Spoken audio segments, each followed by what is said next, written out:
लाट साहब यानी वाइस रॉय की शिमला कोठी में बैठक लग रही थी और वहां भारत भर की अहम सियासी हस्तियां जमा हो रही थीं। कांग्रेस की तरफ से आए थे उनके अध्यक्ष मौलाना आजाद, साथ में थे पंडित जवाहरलाल नेहरू, सरदार वल्लभ भाई पटेल और खान अब्दुल गफार खान। मुस्लिम लीग की तरफ से थे मिस्टर जिन्ना, जिनके साथ थे लियाकत अली खान, सरदार निश्तर और नवाब इस्माइल खान। फिर सिख, पारसी, ईसाइयों और दलितों के नुमाइंदे भी थे।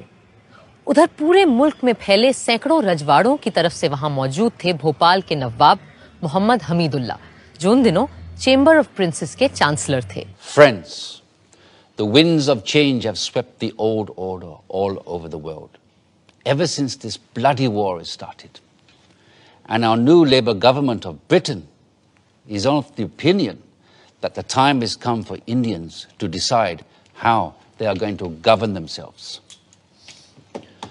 And the purpose of this meeting is to have discussions with all of you, the representatives of British India and the Indian states, is to secure a way of framing the constitution of a free India.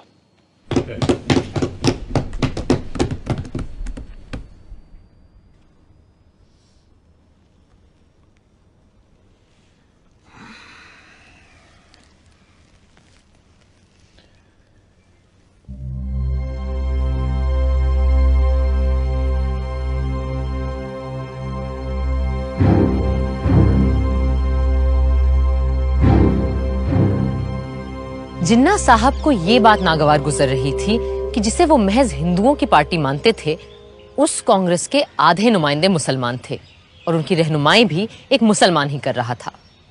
Shimla की ठंडी आबो हवा का ऐसे माहौल में गर्म हो जाना लाजमी था। मैं और मेरे साथी इस वक्त यहाँ पूरे हिंदुस्तान की आजादी की पेशकश लिए मौजूद हैं। बाकी मसाइल दोयम है जो हम बाद में भी तय कर सकते हैं। अपनी कॉन्स्टिट्यूएंट असेंबली में जो जमा होगी एक आजाद हिंदुस्तान के ख्वाब की ताबीर करने के लिए।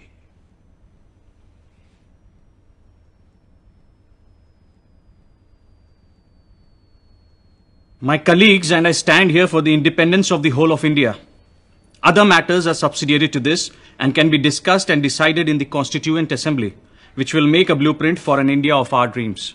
Dreams that may turn into nightmares for the Muslims of this country if we allow the Congress to have its way. That's why it's imperative that we Muslims of India have our own group of states that may decide its own constitution. What are the groupings you have in mind, Mr. Jinnah? All the Muslim majority states like Sindh, Punjab, Balochistan and Northwest Frontier Province will form the first group, and the states of Assam and Bengal will be in the second group. Mr. Jinnah, if, as you suggest, these groups separate from the body of India, then pray tell us, what is left for the Constituent Assembly to make laws for? The rest of India in the center and the south? And what happens to the princely states? Well, they can have their own constituent assemblies. This is not acceptable to us. We are here to discuss the fate of a united India, not to break India into pieces. And if this is the purpose of this mission, I am afraid we have no business being here. In that case, I'll be forced to adjourn the meeting.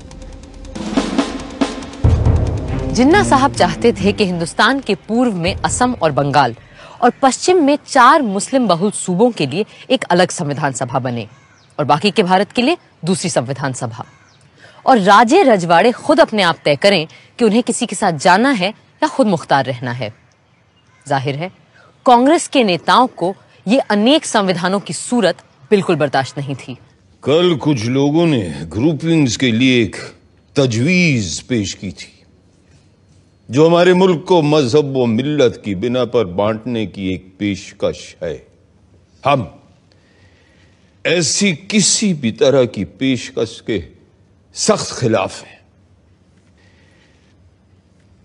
Hindustan एक मुल्क है। आप सुन रहे हैं लियाकत अली खान साहब, हिंदुस्तान एक मुल्क है और एक ही असेंबली इसका आइन बना सकती है, जिसमें तमाम सूबों, इलाकों, मजहबों और फिरकों के चुने हुए मेंबरान और राजे रजवाड़ों के भेजे हुए नुमाइंदे भी शामिल होंगे।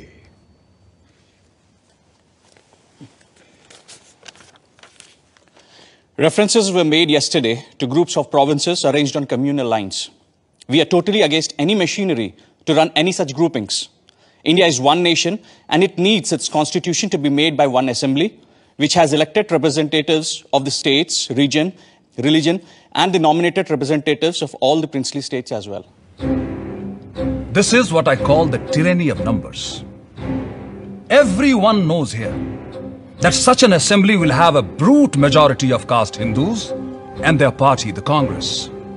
And in the game of numbers, minority Muslims will have no say left. That's why we need two assemblies, so that Muslims can frame their own laws. मगर मेरे भाई जिन्ना, क्या आज तक हमारे पास हिंदुओं के लिए अलग और मुसलमानों के लिए अलग आइन थे? नहीं थे ना? तो फिर यकबयक आज इन दो कानूनों की जरूरत क्यों आन पड़ी? क्यों? I trust the British sense of fair play. But with the Hindus ruling India through their Congress, Muslims need a special constitutional protection. I have gone through the length and breadth of India, and I know how vulnerable Muslims are feeling today. And as their sole representative here, it is my duty to... ये आपसे किसने कह दिया कि मुसलमानों के अकेले नुमाइंदे आप ही हैं? अरे भाई, मुसलमान तो हम भी हैं, क्यों मौलाना? Well, I do not need to establish my credentials here. Because the Muslims of this country know who stands here for their rights and who here is a paid quisling Muslim masquerading as their representative. I take strong objection to such a remark being made about my esteemed colleague. Mr. Jinnah, if I've got you right, you need these groupings because of the communal mistrust that exists in this country. That's perfectly right, Sir Stafford. Muslims cannot be a part of a constituent assembly which will be dominated by caste Hindus. Maybe deal with first things first, please, which is to dispose of the problem of the Indo-British relationship. For that, we need to make our own constitution for a free India. The communal problem can be dealt with later. Later? Later, there'll be no Muslims left alive in India if Congress is given its way. And that is unacceptable to me.